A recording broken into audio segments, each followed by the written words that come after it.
Lebanon की सरहद के करीब इसराइली फ़ौज पर हमले में उसके 6 अहलकार ज़ख्मी हो गए हैं। इसराइली फ़ौज के मुताबिक इसराइली फ़ौज एंटी टैंक मिसाइल की जद में आकर ज़ख्मी हुए 5 ज़ख्मी ऐसे हैं जिनकी हालत तशवीशनाक बताई जा रही है। वाज़ेह रहे कि लेबनान पर इसराइली हमलों में जाँ बहक अफराद की तादाद 217 हो गई है। लेबनान की वजारत सेहत ने इस बात की तस्दीक की है कि इसराइली हमलों में 798 अफराद ज़ख्मी हुए हैं। ईरानी फ़ौज ने इराक़ में कुर्द गिरोहों के ठिकानों पर भी मिसाइल्स दागे हैं। लेबनान की सरहद के करीब इसराइली फ़ौज पर हमले में उसके 6 अहलकार ज़ख्मी हो गए हैं। लेबनान की सरहद के करीब इसराइली फ़ौज पर हमले में उसके 6 अहलकार ज़ख्मी हो गए हैं।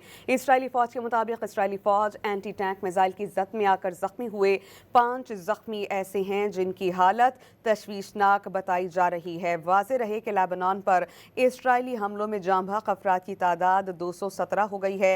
लेबनान की वजारत सेहत ने इस बात की तस्दीक की है कि इसराइली हमलों में 798 अफराद ज़ख्मी हुए हैं। ईरानी फ़ौज ने इराक़ में कुर्द गिरोहों के ठिकानों पर भी मिसाइल्स दागे हैं। लेबनान की सरहद के करीब इसराइली फ़ौज पर हमले में उसके 6 अहलकार ज़ख्मी हो गए हैं।